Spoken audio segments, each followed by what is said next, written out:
Well, Andreas, we want to know everything about you. How much time do we have? I think around 40 minutes. So it's going to be alright. It's going to be alright. My life in 40 minutes, yeah. Your life in 40 minutes. Please tell us about your career and how you start working for Disney.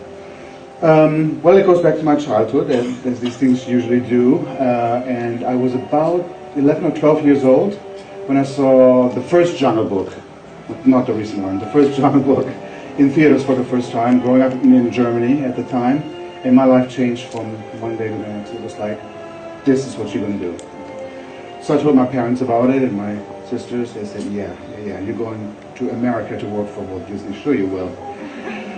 But there's something that didn't really stop me from pursuing this. And it was about a year later, I asked my English teacher at the school to help me with some questions that I could ask the studio about how I can prepare myself to sometime in the future work for you guys here. And believe it or not, they wrote me back. And they wrote something really interesting. They said, if you're really serious about doing animation the way we do it at Disney, please don't send us any drawings of Mickey Mouse and Donald Duck, because that we can teach you later. You have to become an artist on your own right first, so go to art school, take classes. When you're older, you have to do some life drawing. You have to know the human figure inside and out. Draw at the zoo, draw there a lot, and draw your brothers and sisters and show us how you see the world. That's what we want to see. So I took that very seriously and went to the zoo and took life drawing classes, went to art school eventually when I was 18, 19 years old, and then applied formally to Disney in 1980, and I started in August of 1980. Wow. So that's my past.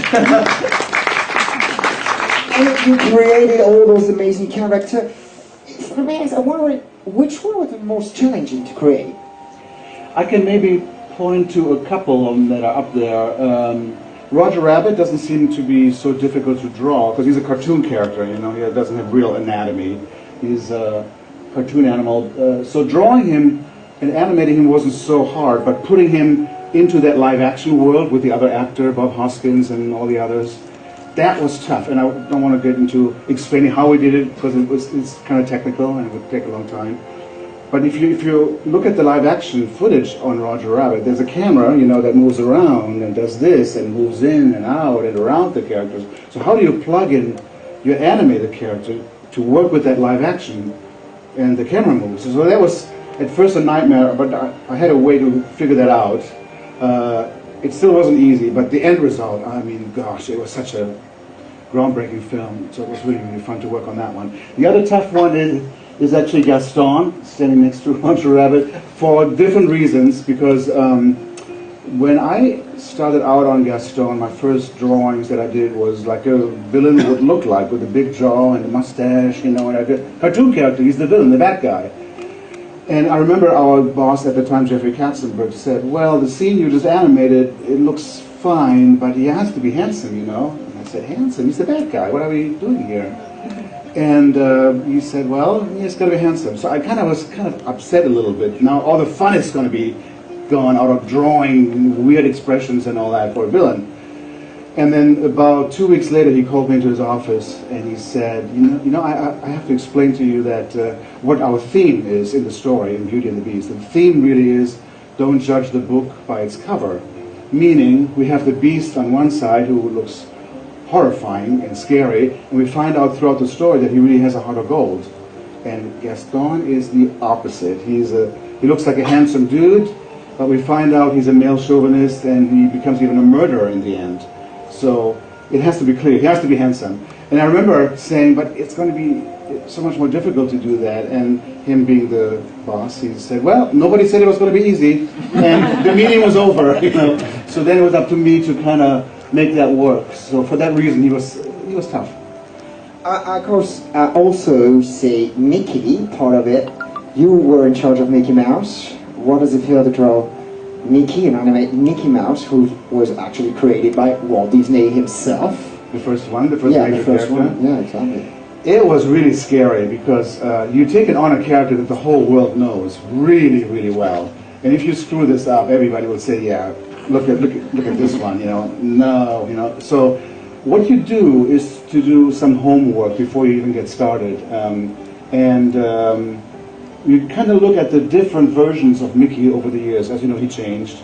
And all of the animators agreed that the best Mickey Mouse version is like the late 30s, early 40s, like the Fantasia Mickey, for example, when the eyes were first opened up, you know, he had pupils. So we decided to research that particular one, and over in Los Angeles, Disney has a thing, like an archive called the Animation Research Library, and they keep all the drawings ever made. This gigantic building with like millions of drawings, not hundreds of thousands, millions of them. But they're really organized, and you can actually take that scene from The Brave Little Tailor and flip it and see what his hands do and how his face turns and why his ears are always round, no matter how he turns, and then they just float on his head up and down. Why that works, nobody knows. You know? But you just do it. It's magic. It's magic. So you do your homework, and then you apply what you learn to your own work and make an act and all that. So we did a really fun project actually here in Paris, in Montreuil, one of the suburbs of Paris, where we had a satellite studio, Disney Animation France, and we did a Mickey Mouse film called Runaway Brain. In French it was Mickey perd sa tête, and I had an absolute blast working here for almost a year with a French crew. It was really fun. It was really cool. But actually, that was the first time we saw Mickey, scary Mickey, like very horrifying Mickey.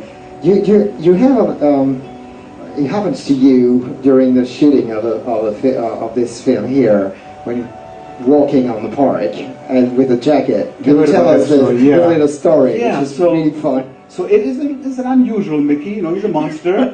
Yeah. And we made him scary looking with his ears all torn up and teeth and saliva coming out of his mouth. Not the usual Mickey, but he turns into the good Mickey, of course, in the end.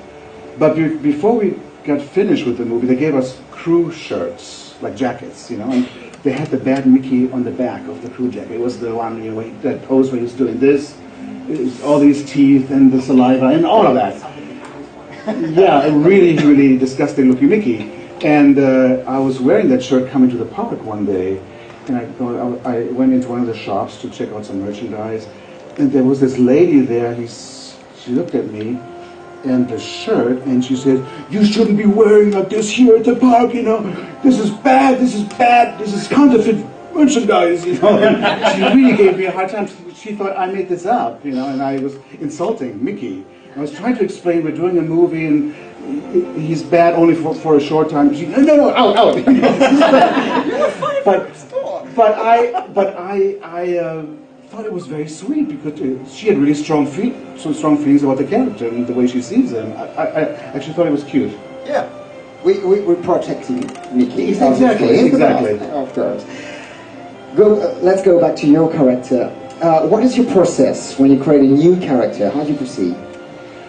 It's always a challenge and always different. Some characters kind of fall into place early, like with Scar. I actually got his design locked down pretty soon. With Gaston, it was more of weeks and weeks of trying. But what I usually do is, since I'm not the first person on the movie, but I come on and some work has already been done, like story work. So I can look at the storyboard panels and see how those guys drew that character, and then there's some visual development artists, there are some character designs that might have been loose and rough and unfinished, but I can take a look. And then the other big influence is the voice, because during that time they usually have found the voice or are still looking. But if they have found the voice, I listen to some tracks and close my eyes and imagine now what would that look like, you know, what kind of a face would that be, or what kind of a body. So the voice is super important. And in the case of Scar, we had Jeremy Irons, who is like a master actor. And I've said this before, he is so good of an actor, he can read the telephone book, and I would want to animate that. And I'm not kidding. He has a way with words and the way he reads these lines. So with him, it was always easy to animate. Sometimes you have a soundtrack, and he goes, well, I can do it like this, or I can do it like that, or maybe this would be better. With Scar, it was like a piece of cake. It animated itself. It was such a good voice. So that's my process, you know, basically looking at other people's work that have started and then making it my own. Get it? Really? I don't know if you noticed how I introduced Andreas a couple of minutes ago. but I mentioned something very important that happened in 2015 during the D23 Expo. Andreas Deja was honored as a Disney legend. That was a good day. Yep. That was a very good day. Yeah. How does it feel to be a Disney It legend? was To be amazing. part of it? Yeah, they called me up before I even knew about this, of course. They called me from the Disney archives, and I was driving my car, I remember, in Studio City, and I had my phone attached to the front of my car. And this lady said, are you going to be in town on June of this particular year? And I said, I don't think I have any travel plans. Yeah, I'm going to be in town. She says, good, because we're going to make you a Disney legend. And I was like, you know, trying to not run into a tree, you know. But it was a really fun event. Some of the other people along with me that were on it were George Lucas, Johnny Depp. So you mingle with the big guys, you know, and I had a lovely talk with George about Star Wars and other things, you know. I actually had met George Lucas years before during the production of Roger Rabbit. He came by and visited, and I took him around one Saturday and showed him how we did that. But that was so long ago, he wouldn't remember. But I reconnected with him, and yeah, it was a really fun day. And I think what it really means is that the company likes what you have done for 30 years. It's really what that means. And that's why they give you the honor. So it feels really good. Of course. Congratulations, by the way. Thank you. But you're still drawing now. What's your next project? Do you have something to share with us? I'm working on my own right now with a group of friends. And since I still want to do animation that is hand-drawn, that's what I do. That's my machinery, you know, which is still going. And the CG stuff is great, but I decided, you know, I don't need to contribute to that. That's in good hands, whether it's Pixar or the other studios. That's taken care of. I wonder if I would even be able to tell my own kind of a story and animate it and direct it. So I created this project, and I wanted to do something with a human being and an animal, like an animal-human story. And I thought, what would be fun to draw? What kind of animal? Well, a tiger would be pretty cool. I already have some experience with big cats based on what we did with Lion King. Now I can go even further with that with a tiger. How about a young girl and create some kind of a story with that?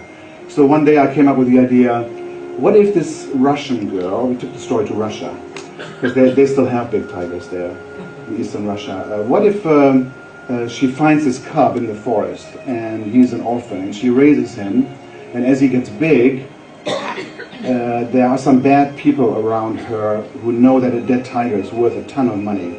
So she finds out about this, that they're plotting something bad. So the only way she can save him is to take him back deep into the forest where she found him and hope he will stay. But things are not going according to plan. So that's just the center of the whole story. There's more, there's her grandmother and her father and other characters, her friend Alex. But it's going to be a half hour. And I've been at it for a few years now, and we're going to finish sometime in the first half of next year. The film is called Mushka, which is Russian for sweetheart. So check out Mushka next year. We'll keep an eye on that.